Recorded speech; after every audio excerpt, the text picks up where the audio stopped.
Assalamualaikum warahmatullahi wabarakatuh. Hai anak-anak, bertemu lagi dengan Bu Anita di video kali ini. Di video kali ini, Bu Anita akan membahas materi mengenai kerajaan Islam. Ini adalah materi lanjutan dari kerajaan Hindu-Buddha. Nah, anak-anak, sebelum kita mulai membahas kerajaan Islam, marilah kita berdoa terlebih dahulu. Berdoa silahkan dimulai. Berdoa selesai. Berkembangnya agama Islam di Indonesia, salah satunya terjadi karena ramainya lalu lintas perdagangan. Pedagang-pedagang Islam dari Gujarat, India, Arab, dan Persia berinteraksi dengan masyarakat Indonesia. Bahkan di antaranya ada yang menetap tinggal di Indonesia. Jejak-jejak penyebaran Islam salah satunya ditandai dengan kemunculan kerajaan-kerajaan Islam di Indonesia. Pernah berdirinya kerajaan-kerajaan Islam dapat dilihat dari bukti-bukti peninggalan sejarah. Contohnya adalah sebagai berikut. Misalnya masjid, batu nisan yang bertuliskan kaligrafi, istana atau keraton, karya sastra berupa suluk dan hikayat. Nah, sekarang langsung saja yuk kita bahas beberapa contoh kerajaan Islam yang pernah berdiri di Indonesia. Yang pertama kita bahas adalah mengenai Kerajaan Samudra Pasai. Kerajaan Samudra Pasai termasuk kerajaan Islam tertua. Didirikan oleh Marasilu yang bergelar Sultan Malik Al-Saleh. Sultan Malik Al-Saleh sekaligus menjadi raja pertama. Kerajaan ini terletak di Lok Sumawe, Aceh Utara. Keruntuhan kerajaan ini disebabkan oleh serangan Portugis. Masa kejayaan Kerajaan Samudra Pasai terjadi pada pemerintahan raja-raja berikut. Yang pertama terjadi pada masa pemerintahan Sultan Malik Al-Saleh. Sultan Malik Al-Saleh berhasil menguasai Selat Malaka. Lalu berikutnya pada masa pemerintahan Sultan Muhammad Az-Zahir. Sultan Muhammad Az-Zahir memperkenalkan koin emas atau dirham sebagai mata uang yang digunakan dalam perdagangan di kerajaan tersebut. Lalu ada Sultan Mahmud Malik Az-Zahir.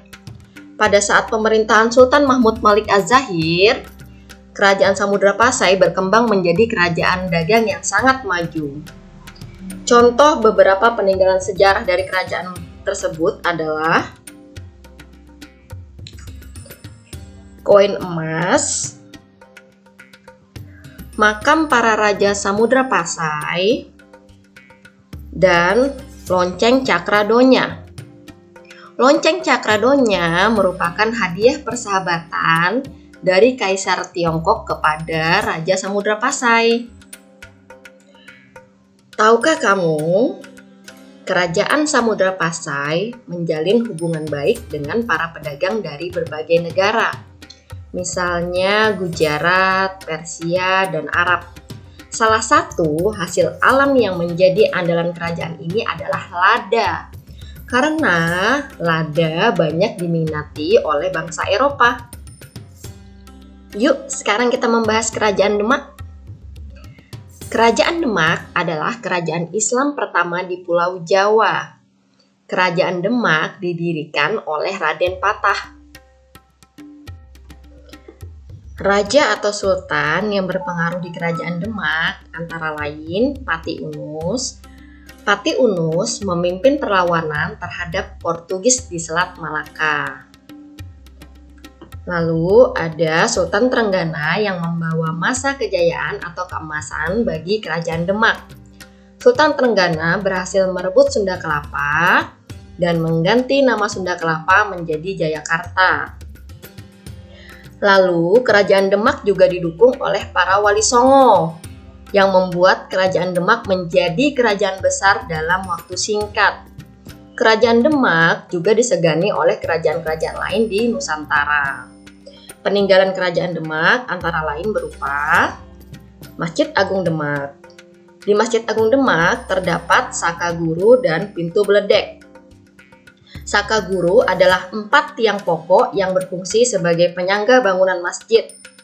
Saka Guru dibuat oleh Wali Songo, yaitu Sunan Bonang, Sunan Gunung Jati, Sunan Ampel, dan Sunan Kalijaga ketika mendirikan masjid tersebut. Pintu beledek yang ada pada Masjid Agung dibuat oleh Ki Agung Selo. Tahukah kamu, Pati Unus mendapatkan gelar sebagai Pangeran Sabranglor atau dapat diartikan sebagai pangeran yang gugur di seberang utara karena mempunyai keberanian untuk melawan Portugis demi merebut Malaka, walaupun pada akhirnya Pati Unus gugur di medan perang. Tahukah kamu, Sunda Kelapa yang direbut dari Portugis dan kemudian namanya diubah menjadi Jayakarta merupakan asal-usul nama Jakarta loh. Sekarang kita membahas mengenai Kerajaan Aceh Darussalam. Kerajaan Aceh Darussalam atau yang biasa dikenal dengan Kerajaan Aceh adalah kerajaan Islam di Pulau Sumatera dengan ibu kota Banda Aceh. Kerajaan ini didirikan oleh Sultan Ali Mughayat Shah yang sekaligus menjadi raja pertama atau sultan pertama dari kerajaan tersebut.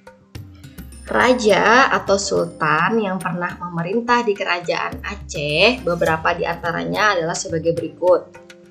Ada Sultan Ali Mughayat Shah sebagai pendiri kerajaan atau sultan pertama di Kerajaan Aceh. Lalu ada Sultan Iskandar Muda yang membawa Kerajaan Aceh mencapai masa kejayaan atau masa keemasan.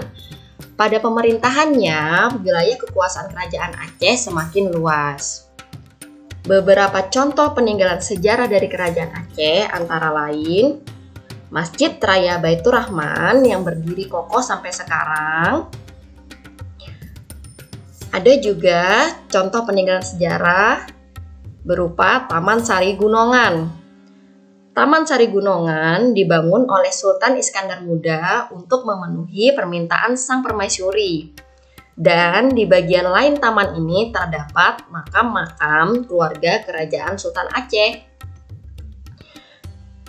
Tahukah kamu, Sultan Iskandar Muda diangkat menjadi raja pada usia yang masih sangat muda, yaitu pada usia 14 tahun. Tahukah kamu, Masjid Raya Baitur Rahman yang saat ini berdiri di Aceh sudah berusia 408 tahun loh. Sekarang kita membahas kerajaan dari Pulau Sulawesi yang bernama Kerajaan Goa Talo. Kerajaan Goa Talo adalah kerajaan Islam yang terletak di Makassar, Sulawesi Selatan. Goa dan Talo awalnya adalah 2 kerajaan yang berbeda. Dan kemudian keduanya bersatu di bawah pimpinan Raja Goa yaitu Dayeng Manraba yang setelah masuk Islam merubah nama menjadi Sultan Alauddin. Raja atau sultan yang pernah memerintah di Kerajaan Goa Talo beberapa di antaranya adalah sebagai berikut. Ada Sultan Alauddin sebagai raja atau sultan pertama. Dan ada Sultan Hasanuddin yang membawa Kerajaan Goa Talo mencapai masa kejayaan atau masa keemasan. Di bawah pemerintahannya, Makassar berhasil menguasai hampir seluruh wilayah Sulawesi Selatan dan memperluas wilayah kekuasaannya ke Nusa Tenggara.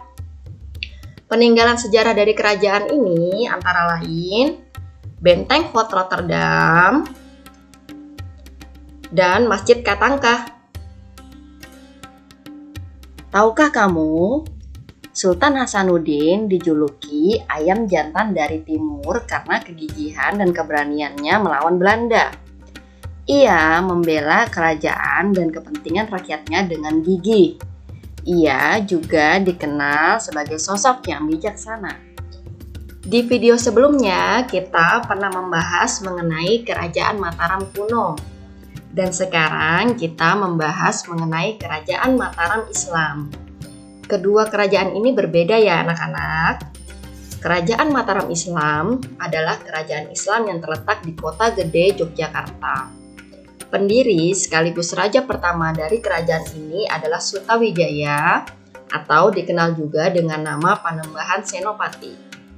Raja atau sultan yang pernah memerintah di kerajaan Mataram Islam, beberapa di antaranya adalah sebagai berikut.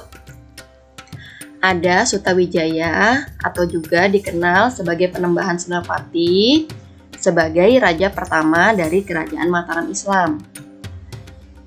Lalu ada Sultan Agung yang membawa kerajaan Mataram Islam mencapai masa kejayaan atau masa keemasan. Pada masa pemerintahannya, bidang perdagangan dan budaya mengalami kemajuan pesat dan berhasil menguasai hampir seluruh wilayah di Pulau Jawa. Peninggalan sejarah dari kerajaan ini antara lain Masjid Kota Gede yang masih berdiri kokoh sampai sekarang, makam Raja-Raja Mataram Islam, kalender Jawa, dan kitab sastra gending karya dari Sultan Agung. Kalender Jawa adalah sistem penanggalan yang digunakan Kesultanan Mataram. Kalender ini mempersatukan penanggalan Islam atau Hijriyah dengan kalender Saka atau kalender Hindu. Tahukah kamu? Di bawah kepemimpinan Sultan Agung, Mataram berkembang menjadi kerajaan terbesar di Jawa dan Nusantara pada saat itu. Sultan Agung dikenal sangat gigih melawan pemerintahan Belanda. Nah, anak-anak, itu tadi hanya beberapa contoh kerajaan Islam yang pernah berdiri di Nusantara. Sebenarnya ada banyak kerajaan Islam yang pernah berdiri di negara Indonesia. Oh iya anak-anak, tahukah kalian beberapa kerajaan atau kesultanan Islam masih ada yang eksis di negara Indonesia loh. Beberapa contoh diantaranya adalah sebagai berikut. Ada Kesultanan Kutai Kertanegara ing Martadipura.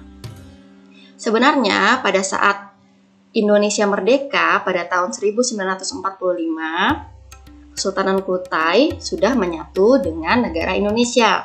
Lalu, pada tahun 2001, pemerintah Kabupaten Kutai Kertanegara di bawah persetujuan Presiden Indonesia saat itu, yaitu Bapak Abdurrahman Wahid, kembali menghidupkan Kesultanan Kutai Kertanegara ing Martadipura sebagai upaya pelestarian warisan sejarah dan budaya Kerajaan Kutai.